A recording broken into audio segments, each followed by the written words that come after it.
Perjalanan hidup Nostradamus. Sebelum kita bahas kenapa ramalan Nostradamus begitu fenomenal, kita harus kenal dulu juga nih, siapa sih Pak Nostradamus ini, gimana latar belakangnya, perjalanan hidupnya, sampai dia jadi peramal yang terkenal. Secara garis besar, Nostradamus nih seorang astrologer dan fisikawan asal Prancis yang hidup di abad ke-16. Di mana dia bikin ramalan-ramalan yang akhirnya bikin dia terkenal, baik semasa dia hidup, bahkan sampai saat ini, jauh setelah kematiannya. Nostradamus lahir tanggal 14 Desember 1503 di Provinsi Saint-Rémy, Prancis Selatan. Nama lahirnya adalah Michel de Nostradam. Dia adalah salah satu anak dari 9 bersaudara. Ayahnya dan ibunya masih punya darah keturunan Yahudi. Mereka kerja sebagai pedagang dan notaris pada waktu. Sang kakek, Guy Gassonet, masuk ke agama Katolik, terus ganti nama keluarganya jadi Nostradam. Sebagai langkah buat menghindari persekusi pada masa itu, tepatnya pada masa Inquisition. Pada masa kecilnya, Nostradamus tuh banyak diajarin sastra Latin, sastra Yunani, Hebrew, dan matematika. Dia tuh anak yang jenius. Banyak yang percaya juga kalau kakeknya lah yang akhirnya mengenalkan Nostradamus ke ritual-ritual kuno tradisi Yahudi dan juga astrologi. Di usia 14 tahun, Nostradamus masuk ke University of Avignon untuk belajar kedokteran. 1 tahun kemudian, dia terpaksa harus keluar dari universitas karena wabah bubonic plague. Dia merantau ke pedesaan, terus belajar sendiri nih tentang pengobatan herbal, sampai kerja sebagai apoteker. Tahun 1522, dia masuk ke University of Montpellier buat ngambil gelar doktor dalam bidang kedokteran. Satu hal yang cukup penting di highlight masa ini, Nostradamus tuh sering mengekspresikan rasa nggak sukanya sama ajaran pendeta Katolik karena mereka tuh menolak ide tentang astrologi. Nah, karena polemik ini, beberapa petinggi universitas ngeluarin dia. Tapi sebagian besar catatan menyatakan kalau Nostradamus ini nggak dikeluarin. Justru dia berhasil menerima lisensi untuk praktik kedokteran tahun 1525. Di masa inilah dia ngubah namanya menjadi ke ala-ala Latin, kayak banyak akademisi abad pertengahan. Dari Nostradam menjadi Nostradamus. Beberapa tahun setelah dia mendapatkan izin praktik dokter, Nostradamus tuh berkeliling sekitar Prancis dan juga Italia, ngurusin pasien-pasien dari wabah Black Death.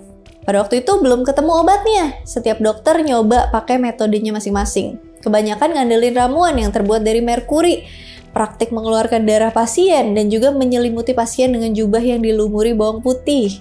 Tapi Nostradamus beda nih, dia bikin sebuah terobosan. Dia nggak buang darah pasien, tapi justru mensosialisasikan kebersihan. Pasiennya tuh pada disuruh hidup lebih bersih, minta warga buat nyingkirin mayat-mayat orang yang terinfeksi jauh dari dalam kota. Nostradamus juga bikin rose pill, obat herbal yang terbuat dari buah rose hips, yang kaya akan vitamin C, meringankan gejala penyakit pada pasien. Jadi sebenarnya dia ngajak orang-orang yang selamat tuh buat pada hidup lebih sehat, ngasih mereka vitamin, jaga kebersihan diri, menjaga pola makan rendah lemak, minta orang-orang lebih banyak ngirup udara segar. Karena metodenya ini, tingkat kesehatan pasien-pasien yang dihandle sama Nostradamus tuh meningkat pesat dan dia jadi terkenal. Dia nerima bantuan finansial dari warga sekitar. Terus dia nikah dan punya 2 orang anak. Tapi di tahun 1534, istri dan kedua anaknya tuh meninggal dunia, yang kemungkinan disebabkan juga sama wabah ini. Nostradamus kan kerjanya traveling kemana-mana, seantero Prancis dan Italia, tapi istri sama anaknya tuh justru nggak terselamatkan, malah jadi korban wabah. Tahun 1538, Nostradamus berkomentar tentang sebuah patung keagamaan. Dan komentar ini malah disalahartikan banyak orang, mengakibatkan Nostradamus tuh dituduh melakukan pelecehan agama. Karena kasus ini, Nostradamus diminta menghadap Inkuisisi, semacam badan gereja yang bertugas buat ngancurin ajaran sesat. Tapi dia malah pergi selama beberapa tahun, melintasi Italia, Yunani, dan Turki. Dan di dalam perjalanannya, dia tuh ngunjungin sekolah-sekolah misteri kuno, di mana diyakini Nostradamus tuh mulai mengalami kebangkitan spiritual. Salah satu legenda mengatakan selama pengasingan di Italia, dia tuh ketemu sama sekelompok biarawan Fransiskan. Nostradamus bilang kalau salah satu dari mereka bakalan jadi paus atau pemimpin gereja Katolik Roma. Itulah Paus Sixtus V bernama Felice Peretti yang ditahbiskan pada tahun 1585 memenuhi ramalan Nostradamus. Ketika Nostradamus ngerasa udah cukup lama buat menghindari Inkuisisi, dia pulang ke Prancis nih buat ngelanjutin praktek dokternya. Tahun 1547, Nostradamus pulang ke kampung halamannya di Salon de Provence dan nikah lagi sama seorang janda anak 6 bernama Anne Ponsard. Di tahun ini juga Nostradamus merilis 2 buku sains kedokteran buat nanganin korban wabah dan juga resep ramuan-ramuan. Beberapa tahun dia netap di salon, Nostradamus justru semakin menjauh nih dari ilmu medis dan dia justru lebih dekat sama sisi okultismenya. Ada catatan yang mengatakan kalau Nostradamus nih bisa ngabisin waktu berjam-jam buat meditasi di depan akuarium berisi air dan juga ramuan-ramuan. Meditasinya ini nanti bisa menghasilkan trance atau kayak kesurupan dan ngasih Nostradamus penglihatan-penglihatan. Disinilah dipercaya kalau penglihatan-penglihatan yang ditangkap Nostradamus ini adalah kejadian di masa depan. Nostradamus mulai nulisin isi dari penglihatan-penglihatannya, terus digabungin jadi almanak yang pertama. Tulisan ini dipublikasikan dan jadi booming di kalangan masyarakat, menyebarluaskan nama Nostradamus ke seluruh penjuru Prancis. Ini bikin dia jadi terkenal dan dorong dia buat terus menulis penglihatan-penglihatannya.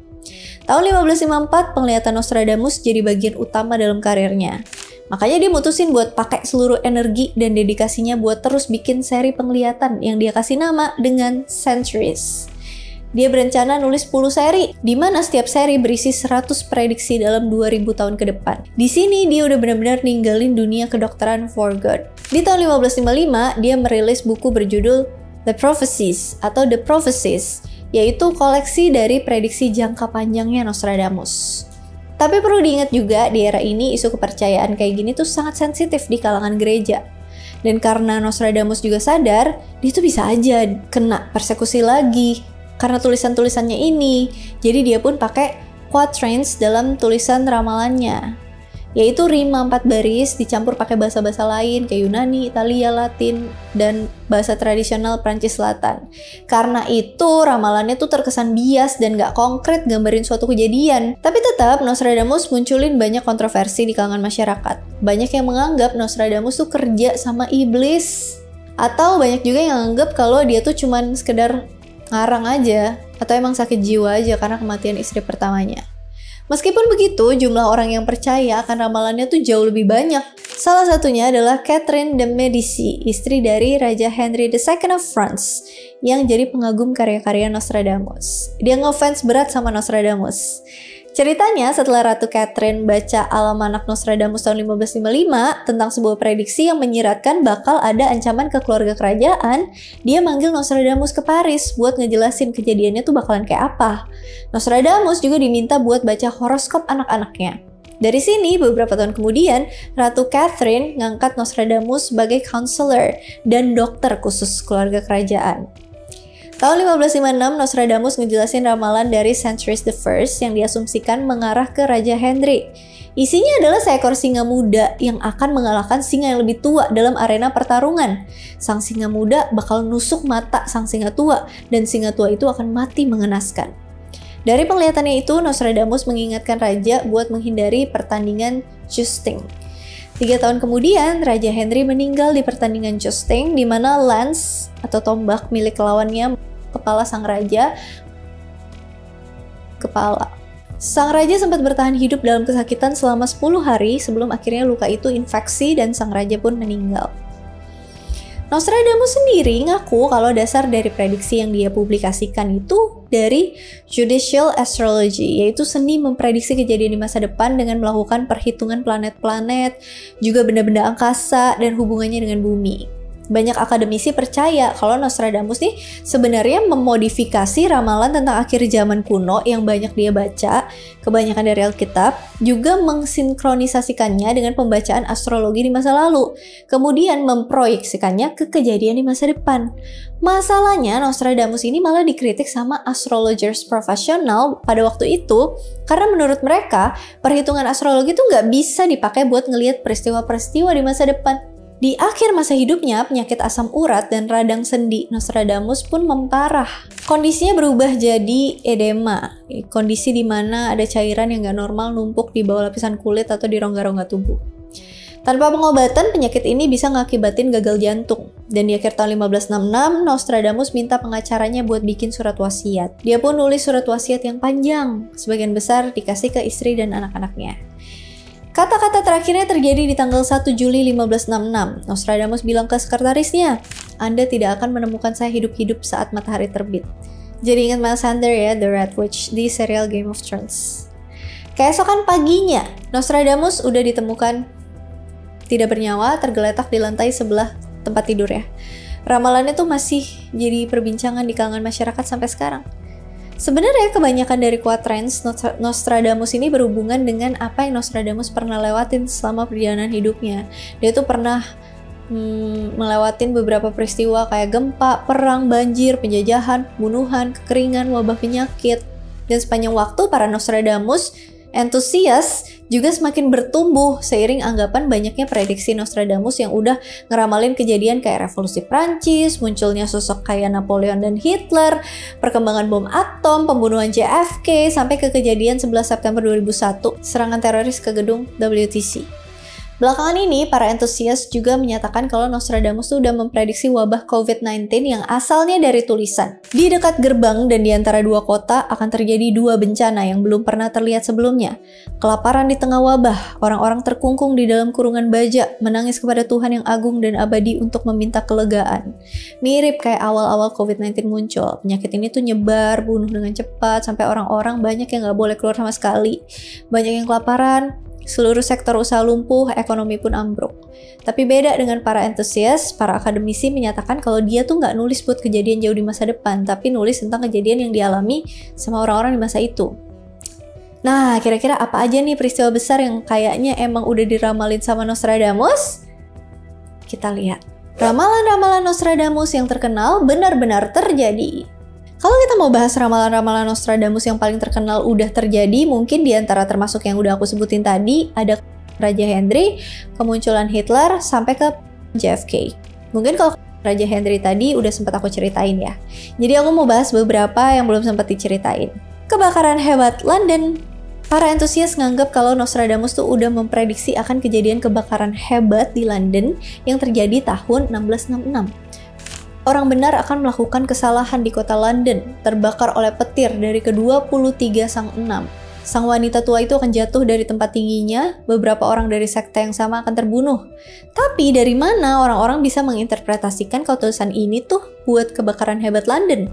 Pertama, mereka highlight kata orang benar melakukan kesalahan di kota London. Kemungkinan berhubungan dengan asal-muasal kejadian ini, kebakaran yang dimulai dari toko roti, pabrik roti, terus nyebar luas, latar tempatnya pun juga di London. Terus adanya kata-kata terbakar oleh 23 the Six, di mana orang-orang menghubungkannya dengan angka 66, yang didapat dari 20 kali 3 tambah 6. Dan sesuai dengan tahun kejadian, yaitu 1666. Kalau kata-kata sang wanita tua itu banyak yang percaya kalau merefer ke kota London. Sisanya ya emang jadi misteri atau puzzle yang emang sesuai dengan standarnya Nostradamus. Peristiwa bom atom Hiroshima dan Nagasaki.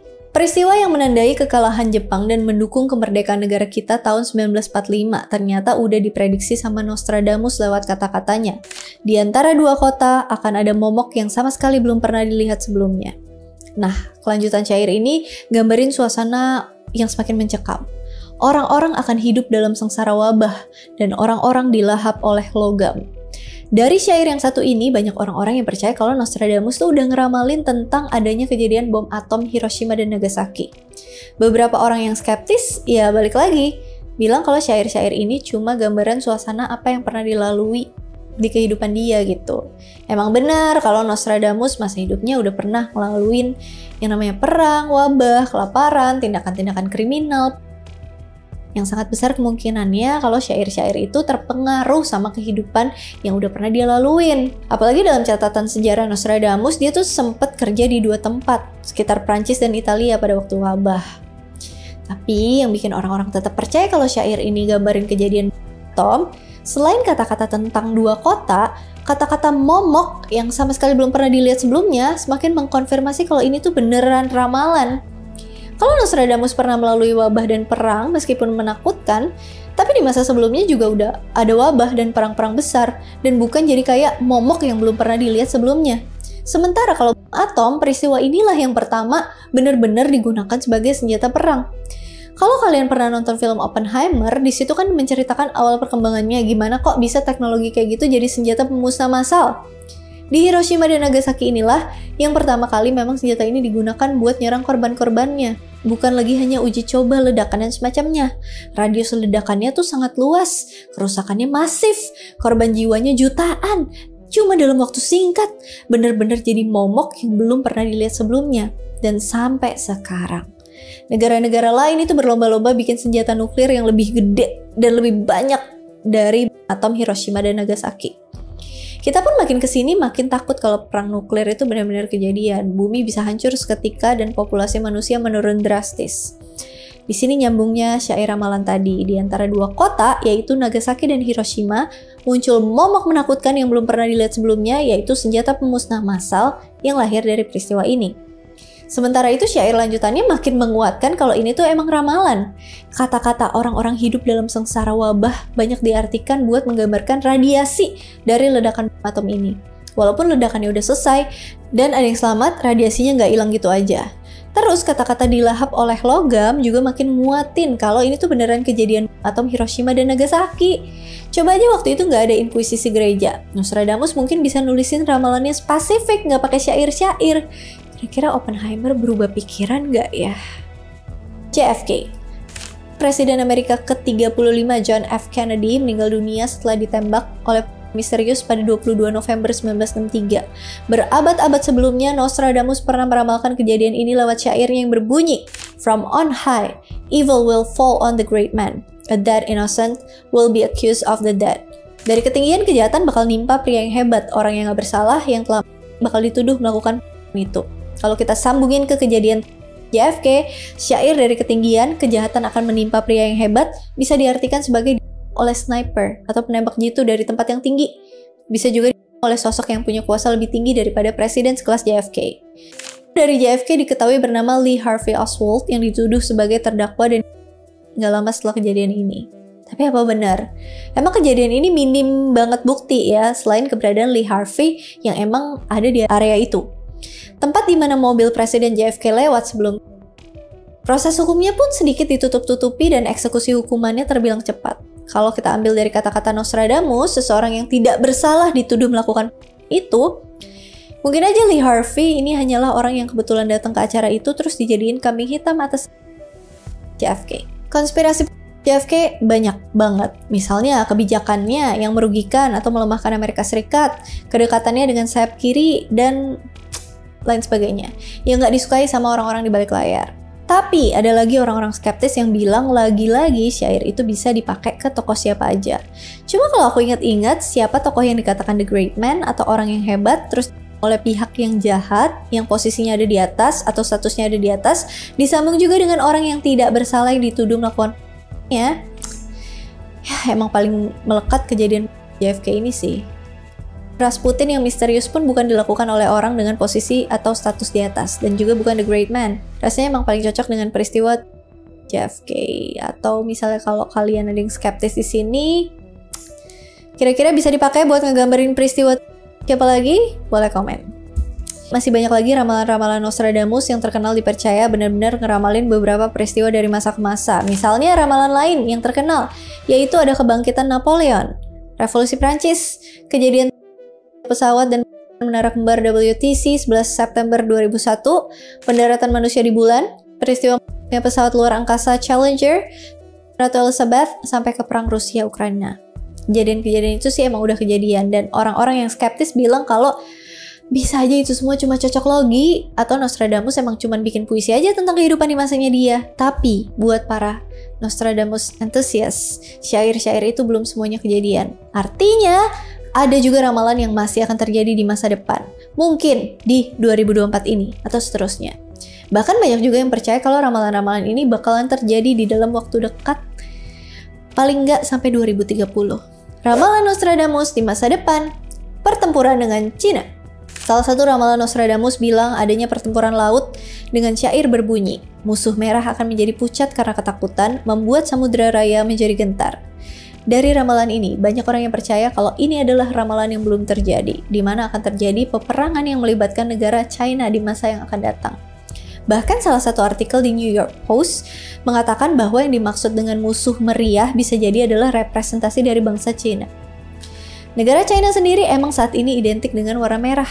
Dari warna benderanya, warna partainya, sampai ke warna budayanya emang identik dengan warna merah. Beberapa orang ada juga yang bilang pertempuran laut di sini bisa aja mengisyaratkan ketegangan antara China mainland dengan Pulau Taiwan yang emang lagi terjadi. Tapi bisa juga mengisyaratkan ketegangan China dengan negara-negara lain kayak Amerika Serikat yang kita tahu mereka saat ini lagi ada di dalam perang ekonomi atau kayak konflik dengan negara kita di Laut Cina Selatan yang pasti dipercaya berhubungan dengan negara China. Ada pertanyaan, kan bisa aja itu ngegambarin Uni Soviet di Perang Dunia II atau gambaran Nostradamus tentang peperangan di era Romawi kuno. Emang sama-sama identik dengan warna merah, tapi kata-kata pertempuran laut atau samudera raya yang bikin orang-orang lebih percaya kalau syair ini memang merepresentasikan peperangan sama negara China di era modern. Karena kalau kita lihat sejarah Perang Dunia II, Uni Soviet pun gak pucat ketakutan. Justru menang perang bersama sekutu. Terus perangnya pun di satu benua Eropa, gak terpisah sama lautan. Kalau ramalan ini belum kejadian, jangan-jangan konflik yang sekarang udah melibatkan Cina tuh bakal berekskalasi jadi lebih panas, terus pecah perang besar lagi. Karena buat sebagian Nostradamus enthusiast, konflik pertempuran laut itu mungkin bisa jadi konflik antar negara yang terpisah oleh lautan. Bahkan gak sedikit juga yang percaya kalau ini ramalan buat Perang Dunia Ketiga, di mana nantinya musuh merah atau China dan sekutunya kalah. Gejolak Kerajaan Britania Raya. Di sebagian laporan, Nostradamus tuh berkata, segera setelah perang yang menghancurkan, seorang raja baru akan diurapi untuk waktu yang lama dan akan memenangkan bumi. Dari syair ini, banyak orang yang percaya kalau ini bakal jadi nasibnya Raja Charles yang sekarang menjabat. Seorang penulis asal Inggris, Mario Reading, dalam bukunya Nostradamus, Nubuat Lengkap untuk Masa Depan, menganalisis kemungkinan alasan kenapa Raja Charles III mungkin ngundurin diri. Yang paling jadi tanda-tanda itu karena seringnya serangan terus-menerus terhadap dirinya dan juga Camelia. Dari waktu sebelum pentahbisan pun dia udah diserang warga Inggris, sampai terakhir ke lukisan dirinya yang penuh kontroversi. Setiap gerak-gerik Raja Charles III jadi sorotan negatif. Suruh nyingkirin pulpen aja dicibir banyak netizen. Selain itu, orang-orang anggap kalau Pangeran Harry yang lebih layak naik tahta. Gejolak geopolitik Britania Raya juga semakin runyam setelah Raja Charles naik tahta. Tapi jangan-jangan kesambung sama ramalan Nostradamus sebelumnya tentang perang besar berikutnya. Apa jangan-jangan nanti bakalan ada Perang Dunia III di mana dunia hancur-hancuran, terus muncul deh raja baru yang justru malah jadi penguasa satu bumi, gak lagi cuma Britania Raya. Atau ini bersambung sama ramalan biblical. Bencana iklim. Bumi yang kering akan menjadi semakin kering dan akan terjadi banjir besar ketika hal itu terjadi. Kenapa ramalan ini dianggap bakal datang di masa modern, padahal sebelum-sebelumnya mungkin ada bencana banjir yang juga besar, tsunami Aceh misalnya. Lebih karena perspektif kepercayaan soal adanya bencana banjir besar yang menghapus seluruh umat manusia, kayak kisah tentang Nabi Nuh, atau bencana banjir besar sejenis di kepercayaan dan kebudayaan lain. Selain itu, kata-kata bumi yang kering akan menjadi semakin kering banyak diinterpretasikan sebagai bumi yang semakin rusak, sumber daya alamnya dieksploitasi tanpa batas, hewan-hewan banyak yang punah, polusi makin bikin bumi gak layak huni. Sampai sebelum tahun 90-an kita tuh belum kenal sama isu-isu soal global warming. Dan baru di tahun 2020-an ke atas, kayak gini kita tuh ngerasain dampaknya di mana suhu bumi tuh terus meningkat. Berita soal sungai yang kering sampai ke es di kutub mulai mencair itu juga makin sering kita dengar. Disinilah para Nostradamus enthusiast nganggap kalau ramalan ini tuh emang buat kejadian di masa yang akan datang. Berarti nantinya akan ada banjir besar kedua seperti cerita Nabi Nuh, di mana seluruh manusia dan hewan punah dan dalam bencana banjir besar itu. Seorang paus baru.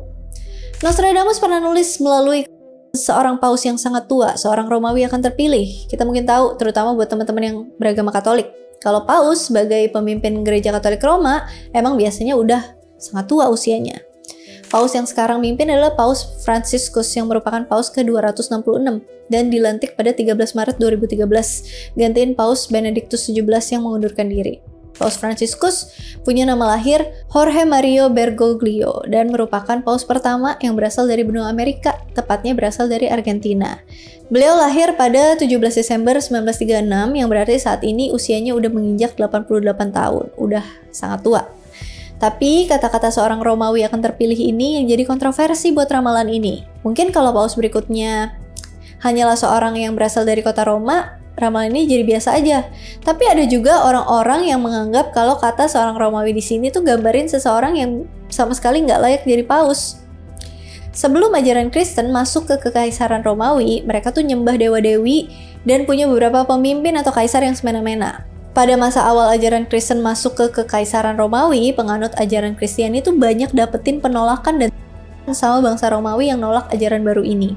Sampai akhirnya ajaran ini diterima, terus bangsa Romawi terpecah jadi Holy Roman Empire dan Byzantium. Dan sampai saat ini jadi gereja Katolik Roma maupun Ortodoks. Buat sebagian orang, kata seorang Romawi diinterpretasikan ke seseorang yang zalim, yang jahat, kayak orang Romawi sebelum masuknya ajaran kekristenan, dan orang seperti inilah yang menggantikan Paus. Antichrist bermunculan. Antikristus segera memusnahkan ketiganya. 27 tahun perangnya akan berlangsung. Orang-orang kafir sudah mati, tertawan diasingkan. Dengan darah tubuh manusia, air, dan hujan es merah menutupi bumi. Ramalan yang satu ini gloomy banget deh. Antichrist atau Antikristus, kata-kata yang digunakan buat nyebut orang-orang yang berseberangan dengan Kristus dalam perspektif kekristenan. Mungkin karena Nostradamus emang masuk ke ajaran agama Katolik dari kakeknya, makanya kata-kata Antichrist muncul buat ngegambarin orang-orang jahat. Lebih ngerinya lagi, banyak orang yang beranggapan kalau ramalan ini bakal mulai kejadian tahun 2023-2024. Sebagian orang mengaitkan Antichrist yang dimaksud sebagai Presiden Rusia Vladimir Putin karena dia yang mulai perang melawan Ukraina, NATO, Amerika Serikat yang ada di balik layar. Perang ini bakal makan waktu 27 tahun dan akan semakin besar setiap tahunnya. Kata-kata hujan es merah yang makin bikin orang percaya kalau ramalan ini tuh emang buat kejadian perang ini karena Rusia terkenal akan iklim dinginnya. Tapi sebagian orang lain lagi lebih percaya kalau ramalan ini bukan spesifik buat ngegambarin kejadian perang Rusia-Ukraina aja, lebih ke kehidupan umat manusia di bumi. Akhir-akhir ini orang-orang yang dianggap berdosa, terutama bagi ajaran agama Abrahamik, itu makin terang-terangan muncul tanpa rasa takut. Di Alkitab dan di Al-Quran juga rasa-rasanya kondisi sosial umat manusia di bumi belakangan ini tuh udah sedikit ngegambarin masa akhir zaman. Misalnya orang-orang nggak percaya Tuhan itu semakin banyak dan udah nggak jadi masalah. Beda sama eranya Nostradamus dulu dengan masa inkuisisinya. Terus misalnya lagi semakin marak pemuka-pemuka agama yang munafik, justru menyesatkan orang atau agamanya dijadiin bisnis demi kepentingan pribadi. Dan juga menurut pandangan banyak orang, kaum LGBTQ buat pemeluk ajaran agama Abrahamik sebenarnya dilarang, tapi sekarang semakin marak dikampanyekan. Dan gereja-gereja mulai menerima pernikahan sesama jenis. Udah gitu pemuja-pemuja setan juga semakin terang-terangan yang justru ngegambarin tentang Antichrist. Literally. Perang di mana-mana, soal-soal kemanusiaan udah nggak lagi jadi hal yang penting. Sekarang ada konflik penjajahan Israel ke rakyat Palestina, tapi seolah-olah dibiarin aja sama negara-negara besar. Dan masih banyak lagi yang mulai kayak penggambaran akhir zaman di Alkitab maupun juga Al-Quran. Dari hal-hal ini banyak orang yang jadinya percaya kalau nantinya kita bakal menghadapi perang besar antara orang yang masih lurus jalan hidupnya ngelawan Antichrist selama 27 tahun di mana satu bumi mungkin jadi korbannya. Karena ramalan Nostradamus soal munculnya Antichrist ini dianggap bakal datang dalam waktu dekat, maraknya penyanyi-penyanyi yang secara terang-terangan nih munculin simbol satanisme bikin Nostradamus antusias makin percaya kalau ramalan tentang kebangkitan Antichrist udah dimulai. Semoga aja pendapat orang-orang yang bilang kalau ramalan ini mungkin udah dimulai dari tahun 2023, 2024 nggak beneran kejadian ya, gigs. Bencana di Mars. Kita tahu berita heboh beberapa tahun belakangan ini, di mana Elon Musk, pendiri SpaceX dan Tesla, punya ambisi buat bikin koloni manusia di Mars.